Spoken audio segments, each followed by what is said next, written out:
High guys, welcome back to my channel. আশা করি তোমরা সবাই ভালো আছো আর আমিও ভালো আছি। কিন্তু প্রচুর ঠান্ডা পড়েছে, এই ঠান্ডাতে একটুও ভালো লাগছে না। আর মেয়েদের কাজকর্ম মানেই তো জল ঘাটা, তো জল ঘাটতে ভালো লাগে এই ঠান্ডাতে। তোমাদের কেমন লাগছে?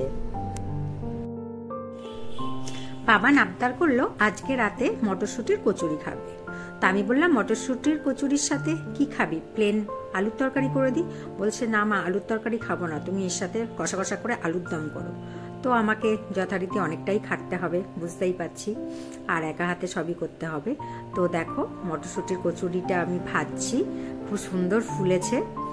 আর এর আগের ভিডিওটা আমি করতে পারিনি, তো তোমাদের সঙ্গে এইটুকুই শেয়ার করতে পারলাম। এই প্রথমবার আমি মটরশুঁটির কচুরি করলাম, তো সব কচুরিগুলোই খুব সুন্দর ফুলেছে, একদম ফুলকো লুচির মতো ফুলেছে। তো দেখতে তো খুব সুন্দর হয়েছে, এবার খেয়ে দেখতে হবে কেমন হয়েছে। এর আগে আমি অনেকবার খেয়েছি কিন্তু বানাইনি, এই প্রথমবার বানালাম। আর এদিকে দেখো আলুর দমটা বানিয়েছি, ছেলে আর ওর বাবাকে খেতে দিয়ে দিয়েছি। আর এইটুকু আছে, আমি খাবো, আর একটু বেশি থাকবে ওটা রেখে দেবো, পরের দিন বাবানকে দিয়ে দেবো গরম করে। তো চলো এবার আমিও খাওয়া শুরু করি। তো দেখো আমি নিয়ে নিয়েছি দুটো কচুরি আর একটু আলুর দম।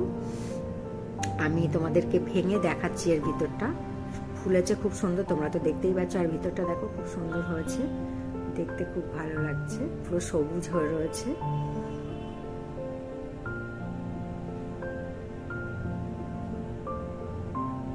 দেখছো খুব সুন্দর হয়েছে।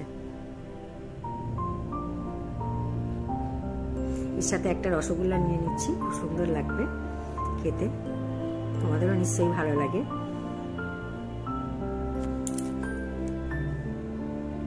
তো চলো এবার খাওয়া শুরু করি।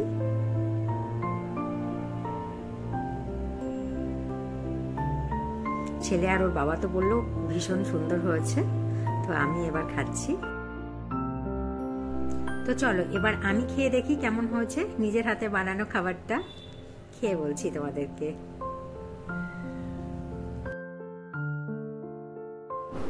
খুব সুন্দর হয়েছে খেতে, তোমরা যারা বানাওনি কখনো একবার বাড়িতে ট্রাই করে দেখতে পারো, খুব সুন্দর লাগে। তো আজকের ভিডিওটা আমি এখানেই শেষ করছি, আবার দেখা হবে নেক্সট ভিডিওতে। ততক্ষণ তোমরা সবাই সুস্থ থেকো আর ভালো থেকো। আর আমার ভিডিওটা যদি ভালো লেগে থাকে অবশ্যই একটা লাইক, শেয়ার আর কমেন্ট করে দিও। Tata, bye bye.